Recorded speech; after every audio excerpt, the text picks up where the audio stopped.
چوتھی حدیث یہ بڑی اہم ہے اور یہ اربعین نبوی میں بھی ہے، اور اس میں وہ بات واضح ہو جائے گی کہ فطرت کی جڑ کیا ہے اور خلقت کی جڑ کیا ہے۔ وعن ابن مسعود رضی اللہ تعالی عنہ، حضرت عبداللہ ابن مسعود سے مروی ہے، قال حدثنا رسول اللہ صلی اللہ علیہ وسلم وهو الصادق المصدوق،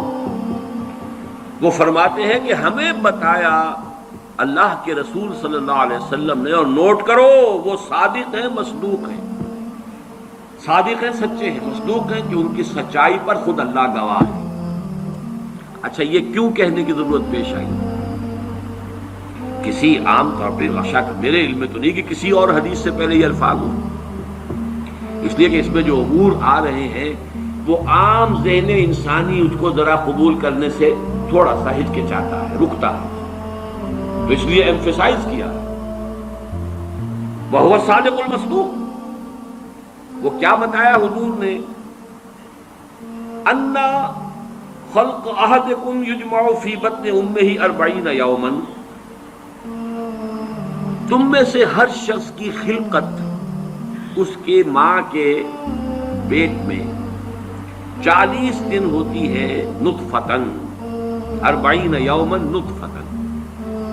وَيَكُونُ عَلَقَةً مِثْلَ ذَلِكَ، اسی طریقے سے پھر وہ علقہ کی صورت میں ہوتی ہے، ثُمَّ يَكُونُ مُضْغَةً مِثْلَ ذَلِكَ، پھر اتنا ہی عرصہ اس کا مضغہ کی ایک سٹیج ہے، ثُمَّ يَبْعَثُ اللَّهُ إِلَيْهِ مَلَكًا بِأَرْبَعِ كَلِمَاتٍ، پھر اس کو اللہ تعالیٰ اس کے پاس بھیجتا ہے، یعنی یہ 120 دن 4 مہینے، اس کے بعد نفخ روح ہوتی ہے، اور اس نفخ روح کے ساتھ ہی وہ جو علم الہی کی کتاب قدیم ہے اس میں جو اس شخص کا کھاتا ہے پرٹیکولر، اس کا پرسنل لیجر جو ہے، وہ اس کی پوری کاپی جو ہے وہ وہاں پر درج کر دی جاتی ہے، تو اللہ تعالیٰ بھیجتا ہے۔ یا یہیں سے بعض فقہا نے یہ مسئلہ نکالا ہے کہ 120 دن تک 4 مہینے تک جو جنین ہوتا ہے رحم مادر میں، اس پر انسان کا اطلاق نہیں ہو سکتا، وہ حیوان انسان تو ہے صرف، ابھی انسان نہیں ہے، انسان اس وقت مکمل ہوگا جب روح پھونکی جائے گی، اور وہ 120 دن کے بعد ہے۔ ثم يبعث الله إليه ملكا، پھر اللہ تعالیٰ بھیجتا ہے اس کی جانب ایک فرشتے کو، بأربع کلمات، 4 باتوں کے ساتھ، فیکتب له، اب یہاں پہ کتاب کے لفظ کو پھر نوٹ کر لیجیے، میں سمجھتا ہوں بڑا مناسب لفظ زبان پر آ گیا کہ وہ جو ایک بڑا وہ سپریم کمپیوٹر ہے، اس میں جو بھی کھاتا ہے پرسنل اس شخص کا، اس انڈیویجول کا، جو فلاں تاریخ کو فلاں جگہ پر وہ 120 دن کا جنین بن جائے گا، اس کا کھاتا وہاں سے لا کر منتقل کر دیا جاتا ہے، اور یہ ہمارے وجود میں پیوست کر دیا جاتا ہے۔ یہ بھی نوٹ کریں، یہ سورہ بنی اسرائیل میں ہے، سورہ بنی اسرائیل میں جہاں شاکلہ کا لفظ آیا آخر میں جا کر، شروع میں یہ بھی ہے کہ ہر شخص کا وہ جو نامہ اعمال ہے وہ اس کی گردن میں کہیں کوئی جگہ ہے، کوئی مائکروسکوپی بھی کوئی الٹرا مائکروسکوپک ہوگی کہ جس کے اندر وہ فی عنقہ ونخرج له یوم القیامۃ کتابا یلقاہ منشورا وکل انسان الزمناہ طائرہ فی عنقہ ونخرج له یوم القیامۃ کتابا یلقاہ منشورا۔ تو یہ کہیں وہ ہے کھاتا، جیسے کہ دل میں روح ہے جسے ہم نہیں جانتے، وہ ہمارے ڈسیکشن میں، ہمارے مطالعے میں، ہمارے جو حواس مادی ہیں ان کے گرفت میں نہیں آتی ہے، اسی طریقے سے گردن میں کہیں انسان کے کوئی شے ہے کہ جہاں پر کہ وہ ہمارا وہ کھاتا جو ہے اس مکمل کتاب الہی، وہ جو اس کا علم الہی جو قدیم ہے اور قطعی ہے، اس سے اس کی پرسنل جو ہے وہ کھاتا وہ آ کے یہاں پہ درج کیا جاتا ہے۔ بأربع کلمات فیکتب عملہ، یہ بھی لکھ دیتا ہے اس کا عمل کیا ہوگا، یہ وہی علم ہے، اللہ کا علم، یہ کیا کرے گا، واجلہ، اور اس کی مدت دنیا میں کتنی ہے وہ بھی طے ہو جائے گی، یہاں رہنا کتنا ہے، 60 برس یا 60 دن یا 60 گھنٹے، یہ سب طے ہوتا ہے۔ ورزقہ، ملنا اسے کیا ہے، وشقی اور سعید، یہ بھی کہ بالآخر یہ شقی رہے گا یا سعید رہے گا، شقی بدبخت نتیجے کے اعتبار سے، یا یہ کہ سعید ہوگا، صاحب سعادت، کامیاب۔ ثم ينفخ فيه الروح. اچھا نوٹ کیجئے، یہ جو اس کا پرسنل لیجر جو ہے، اس کی کاپی جو اس کے اندر لتھی کر دی گئی ہے، چپکا دی گئی ہے، کہیں انسرٹ کر دی گئی ہے، یہ نفخ روح سے پہلے ہے. ثم ينفخ فيه الروح، وہ فرشتہ اس لیے کہ اس کا سارا تعلق جو ہے اس باڈی سے، اس کی یہ ساری جو بھی شاکلہ ہے وہ اس باڈی سے متعلق ہے. روح فطرت ہے، وہ بعد میں آ رہی ہے، وہ تو بعد میں اس کو دی جا رہی ہے. اس کی وہ آزاد شخصیت، آزاد چوائس، وہ اس فطرت کی بنا پر ہے. ثم ينفخ فيه الروح، پھر وہ فرشتہ اس میں روح پھونک دیتا ہے. فوالذی لا الہ غیرہ، تو اس اللہ کی قسم، اس ہستی کی قسم جس کے سوا کوئی الہ نہیں.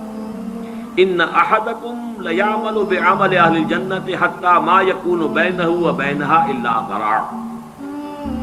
تم میں سے کوئی شخص اہل جنت کے سے عمل کرتا رہتا ہے یہاں تک کہ،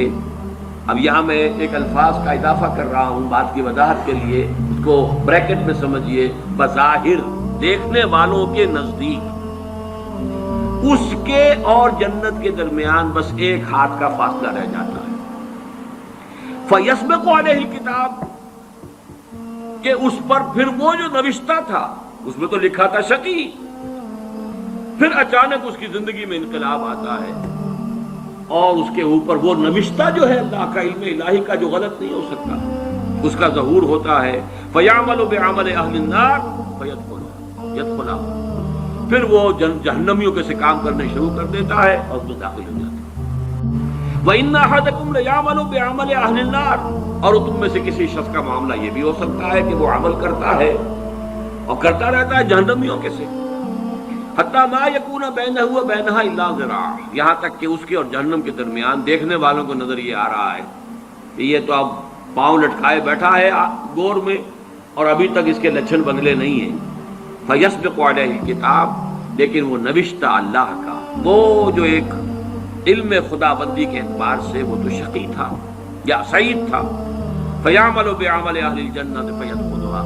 تو وہ اب اہل جنت کے سے کام کرتا ہے اور جنت میں داخل ہوتا ہے. اب یہ حدیث جو ہے اس اعتبار سے متفق علیہ، پہلی حدیث آئی ہے متفق علیہ اس باب میں، اور بڑی عظیم حدیث ہے، بہت عظیم حدیث. ایک تو فطرت اور جبلت یہاں واضح ہو گئی، ایک سرشتے خلقت ہے انسان کی، ایک فطرت ہے، اس کا تعلق اس کا روح ملکوتی سے، وہ روح ہے. ثم ينفخ فيه الروح، روح پھونکتا ہے. اس سے پہلے 120 دن کا جو یہ جنین ہے، جو امبریو ہے اور وہ لیونگ ہے، اس کے اندر لائف کے تمام جو بھی اوصاف ہے وہ موجود ہے، وہ تو پہلے دن سے ہے. سپرمیٹوزوئن بھی اگر تھا تو وہ بھی زندہ تھا، متحرک تھا، فعال تھا، اور اگر اوم تھا ماں کی طرف سے تو وہ بھی زندہ شے تھی، لیونگ ایک آرگنزم ہے. لہذا کوئی وقت بھی اس کے اوپر ایسا تو نہیں آیا، وہ تو حیات سے حیات چلی آ رہی ہے.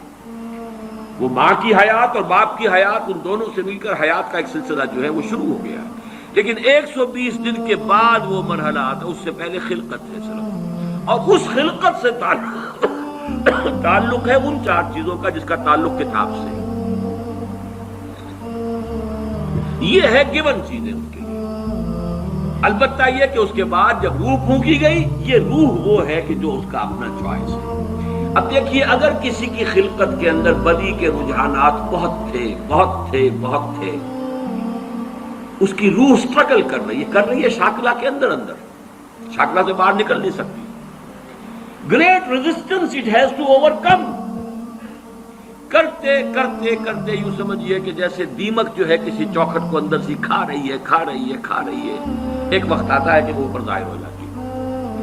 تو اس کے اندر جو ہے خلقت میں اگر نیکی کا رجحان زیادہ تھا، لیکن اس کی اپنی چوائس بدی کی ہے، تو اسے سٹرگل کرنی پڑی ہے اپنی نیکی کو دبانے میں. اس وقت تک نیکی ظاہر ہو رہی ہے، لیکن بالآخر وہ کامیاب ہو جاتا ہے، اس لیے کہ وہ شقی تھا، اور آخر میں وہ دیمک جو ہے شقاوت کی وہ ظاہر ہو جاتی ہے. اگر بدی کے رجحانات اس کی خلقت میں زیادہ تھے، گیون شاکلہ جو ہے وہ نیگیٹو زیادہ تھا، وہ کوشش کر رہا ہے. اب یہ سٹرگل جو ہے انسان کی شخصیت کے اندر ہو رہی ہے، اللہ جانتا ہے اس کو. دیکھنے والوں کو تو یہی نظر آئے گا وہی کام کر رہا ہے، جو پہلے 10 سال پہلے کر رہا تھا آج بھی وہی کر رہا ہے. انہیں نظر نہیں آئے گا کہ اس نے کتنی محنت کی ہے، کتنی بار گرا ہے پھر اٹھا ہے، پھر گرا ہے پھر اٹھا ہے، کتنی مرتبہ جو ہے اوور پاور کیا ہے اسے اس کی اس خلقت نے اور شیطانی وساوس نے جو اس کو اور سپورٹ کر رہے ہیں، لیکن اس نے اپنی he has not given up his struggle، اس کے اندر لگا رہا ہے یہاں تک کہ بالآخر کامیاب ہو گئے۔ لیکن دیکھنے والوں کو جو نظر آئے گا اس کے اعتبار سے حدیث نے بات کو واضح کر دیا، کوئی اشکال نہیں، الحمدللہ میرے ذہن میں کوئی اشکال اس حدیث کے درجے میں باقی نہیں رہا۔